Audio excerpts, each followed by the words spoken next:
and of course the Zealots are so easy to fight, so I'm able to keep him out of my base, and definitely keep him from winning this game with that cannon up.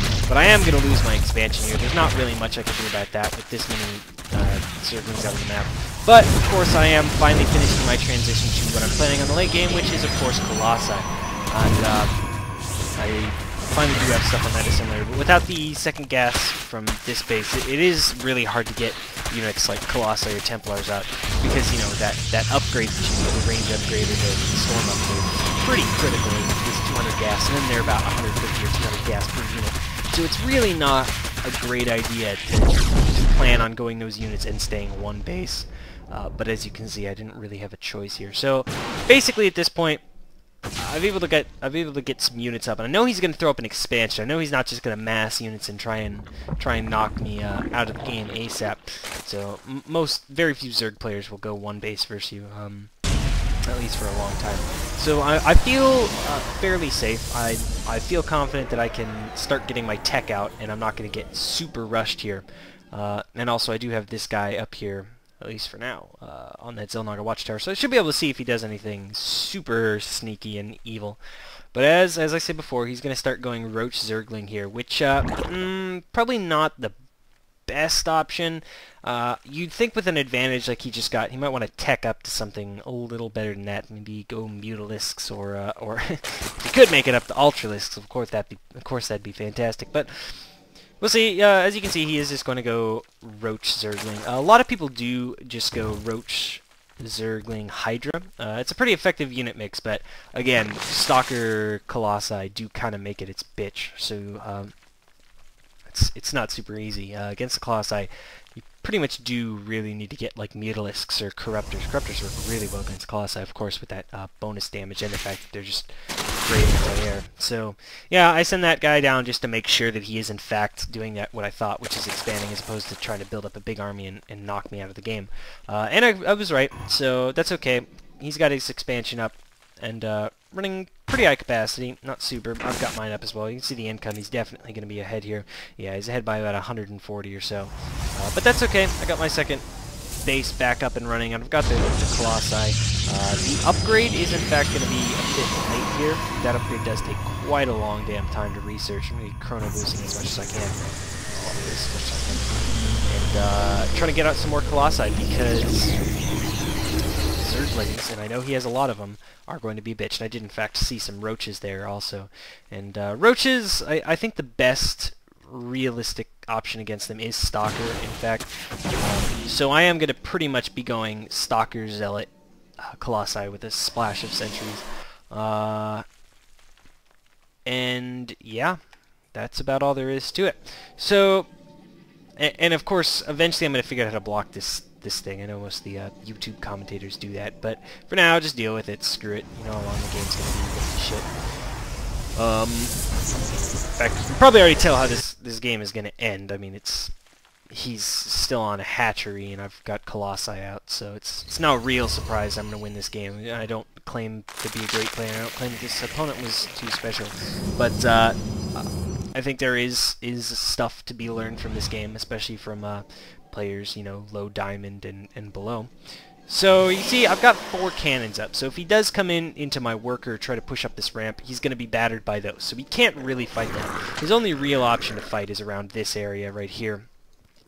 But of course, my Colossi with that range upgrade can pretty much just sit on this cliff, and there's nothing he can do about it.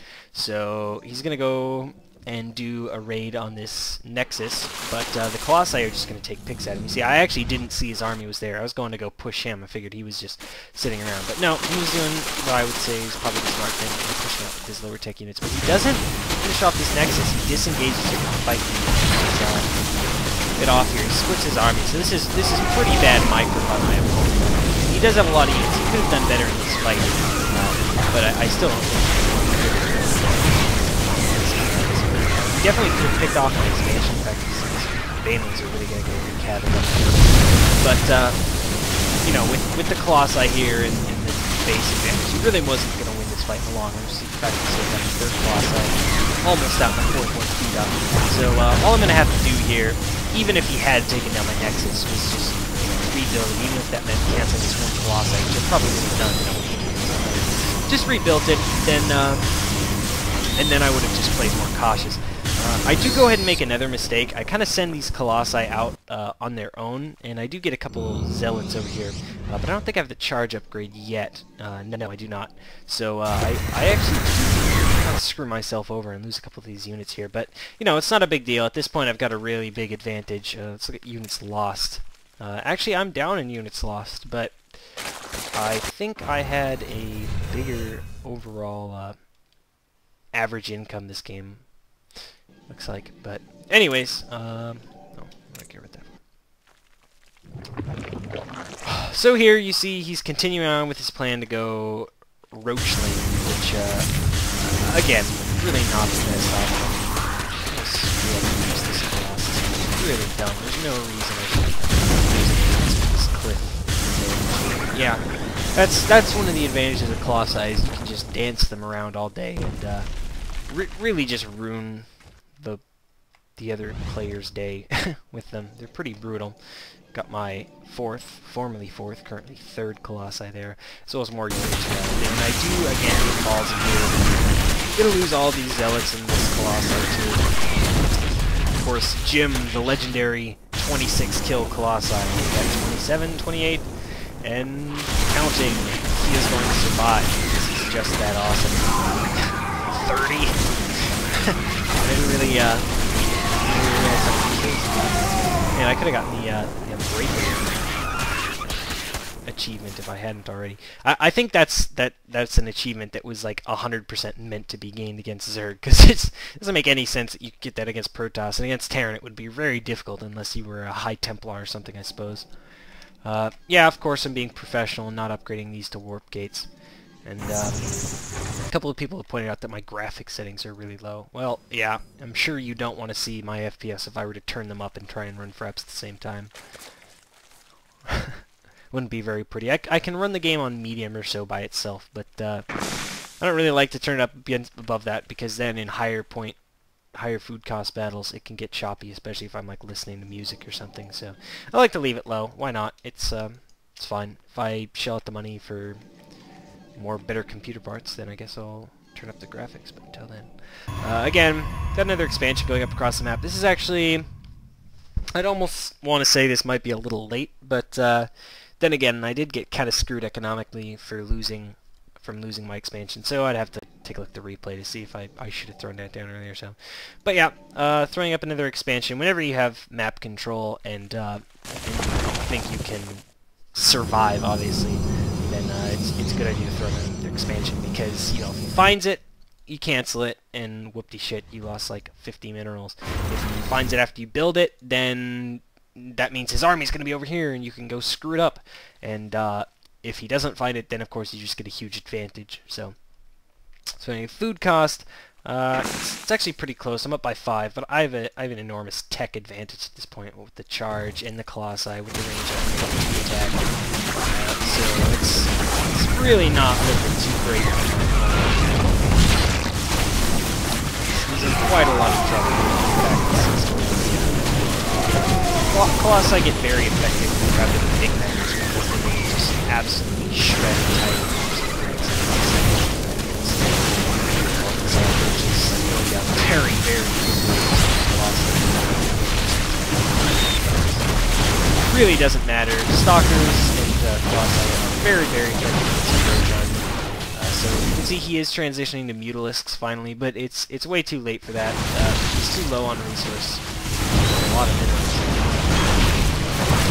But yeah, it's far too late for that. This game is over. I've got this expansion is soon to be filling up. I've got all 3 of these Nexus rallied. So there. After I do get an advantage again, I'm probably going to throw the expansion there, but it doesn't really matter, because so he's desperately trying to rouse his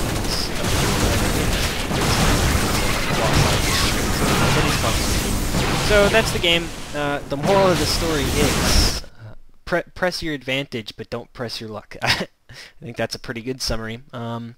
Be very careful, because speedlings will fuck you up. So once you do bully the Zerg and slow down his expansion quite a bit, if you get the feeling that he's making quite a lot of units, then you might want to back off, back to your base, play it safe, and don't almost lose the game stupidly like I just did. So that's it for this VoD commentary by Dredrick, and good luck in your game. See you next time.